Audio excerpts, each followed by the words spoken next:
रात के ठीक 2 बजे मुंबई का आकाश काले बादलों से ढका हुआ था और शहर की हलचल धीमी हो चुकी थी।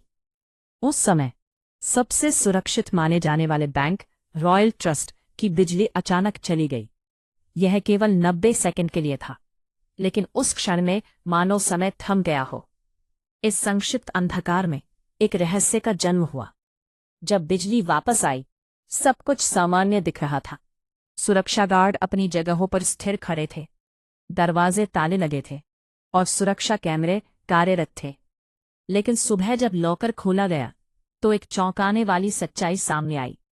वहां रखे 300 करोड़ रुपए के हीरे गायब थे।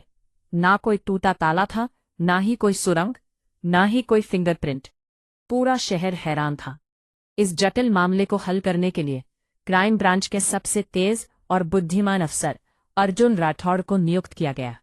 अर्जुन ने 3 दिन तक हर कैमरा फुटेज को ध्यान से देखा, लेकिन कुछ भी संदिग्ध नहीं मिला। उसकी आंखों में चिंता का अक्स था और वो जानता था कि उसे कुछ बड़ा करने की जरूरत है। फिर एक दिन उसने एक अजीब बात नोटिस की। बिजली जाने के उन 90 सेकंड में बैंक के बाहर खड़ी एक चाय की दुकान की केतली से लगातार भाप निकल रही थी। यह एक संकेत था जो उसे किसी बड़ी योजना की ओर ले जाने वाला था। अर्जुन तुरंत वहां पहुंचा, जहां चाय वाला घबराया हुआ था। दुकान में उसे कुछ भी संदिग्ध नहीं मिला, लेकिन अचानक उसकी नजर केतली के नीचे लगे छोटे से धातु के बॉक्स पर पड़ी। उस डिवाइस ने उसे चौंका दिया। यह एक हाई फ्रीक्वेंसी सिग्नल डिवाइस था। जांच में पता चला कि चोरों ने बैंक की सुरक्षा प्रणाली को हैक नहीं किया था, बल्कि उन्होंने बैंक के इलेक्ट्रॉनिक लॉक को कुछ सेकंड के लिए फ्रीज कर दिया था। लेकिन असली हैरानी तब हुई जब उस डिवाइस पर मिले फिंगरप्रिंट किसी अपराधी के नहीं, बल्कि बैंक के ही सिक्योरिटी हेड विक्रम सूद के थे। विक्रम को गिरफ्तार किया गया। पूछताछ में उसने कहा, मैंने चोरी नहीं की, मैंने सिर्फ दरवाजा खोला था।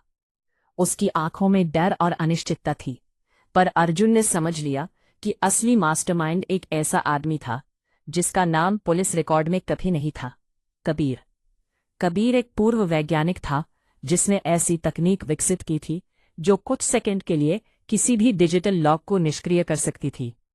जब पुलिस कबीर के ठिकाने पहुंची, वहां सिर्फ एक नोट मिला। अगर सुरक्षा को इंसान बनाता है तो उसे तोड़ने वाला भी इंसान ही होगा। नीचे लिखा था, धन्यवाद अर्जुन, तुम मेरे खेल के सबसे योग्य प्रतिद्वंद्वी हो। इस रहस्यमय संदेश ने अर्जुन के दिल को झकझोर दिया।